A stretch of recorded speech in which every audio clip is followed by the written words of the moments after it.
কিডনিতে দেবো, আমার মেয়েটা বাঁচাবে। ডাক্তারকে না তোর বাঁচবে না, আমি তারপরে চিন্তা করেছি। যশোরে বহু বিতর্কিত দেশ ক্লিনিকে আবারও ত্রুটিপূর্ণ অস্ত্রোপচারে মৃত্যুর অভিযোগ উঠেছে। মঙ্গলবার সকালে জেলা সিভিল সার্জন ডক্টর মাহমুদুল হাসানের নেতৃত্বে যশোর জেনারেল হাসপাতালের সামনে অবস্থিত দেশ ক্লিনিক অ্যান্ড ডায়াগনস্টিক সেন্টারে প্রসূতির ত্রুটিপূর্ণ অস্ত্রোপচারের ফলে মৃত্যুর অভিযোগে অভিযান পরিচালনা করা হয়। এর আগে গত মঙ্গলবার অনন্যা রহমান বৃষ্টি নামের এক প্রসূতিকে এই ক্লিনিকে সিজারিয়ান অপারেশন করা হয়। নিহত বৃষ্টি যশোর শহরতলির আরবপুরের শ্রাবণ ইসলামের স্ত্রী। বৃষ্টির বাবা জানান, গত মঙ্গলবার রাতে তার মেয়ে অনন্যা রহমান বৃষ্টিকে দেশ ক্লিনিক অ্যান্ড ডায়াগনস্টিকে নেওয়া হয়। ওই রাতে চিকিৎসক শান্তা ইসলাম তার শরীরে ত্রুটিপূর্ণ অস্ত্রোপচার করে। কিছু সময় পর তার শারীরিক অবস্থার অবনতি হতে থাকে। সংকটাপন্ন অবস্থায় গত বৃহস্পতিবার তাকে খুলনা গাজী মেডিকেলে নিয়ে যাওয়া হয়।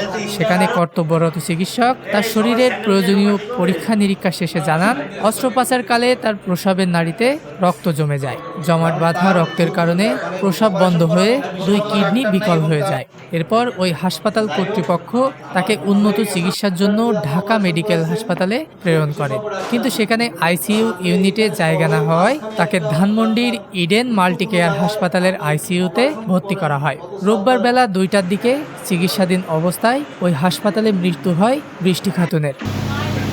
বৃহস্পতিবার এখানে একটা পেশেন্টের অপারেশন হওয়ার পরে অপারেশন জটিলতায় তাকে পরবর্তীতে রেফার করা হয়েছে খুলনাতে এবং ঢাকাতে, এবং পেশেন্টটা মারা যায়।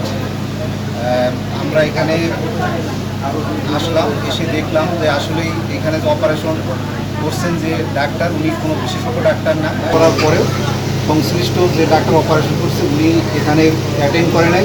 এখানকার মেডিকেল অফিসার এবং সিস্টার তারা অ্যাটেন্ড করছে এবং পরবর্তীতে তারা রোগীকে রেফার করছে খুলনাতে, যেটা কোনো ক্রমেই যথাযথভাবে হয় নাই। কারণ যে ডাক্তার অপারেশন করছে অবশ্যই তার এখানে ফলো আপ দেওয়া উচিত ছিল এবং তার ম্যানেজমেন্ট করার কথা ছিল, কিন্তু সেটা সে করে না। আমি অপারেশন থিয়েটারে দেখলাম যে অপারেশনের যে সমস্ত পর্যাপ্ত জিনিসপত্র ওষুধপত্র থাকার কথা সেইগুলো এখানে নেই। তার জন্য আমি আপাতত এখানকার অপারেশন কার্যক্রম বন্ধ করে দিলাম। তদন্ত কমিটি গঠন করা হচ্ছে, তদন্ত কমিটি। উল্লেখ্য, এই ক্লিনিকে চলতি বছরের গত 20শে মে সিজার করানোর ফলে মনিরামপুর উপজেলার কুয়াদা বাজার এলাকার তাজনিন সুলতানা রুকু নামের এক রোগীর মৃত্যু হয়। এছাড়াও গত 7 জুলাই শাহিন রেজা নামের নাক কান গলার এক চিকিৎসক দিয়ে প্রসূতির সিজারিয়ান অপারেশনে ত্রুটিপূর্ণ অস্ত্রোপচারের ফলে রোগীর খাদ্য ও প্রস্রাবের নাড়ি একত্রে সেলাই করে দেওয়া হয়। Civil surgeon doctor Mahmudul Hasan জানান, অভিযোগের ভিত্তিতে আমরা এই দেশ ক্লিনিক পরিদর্শনে এসেছি।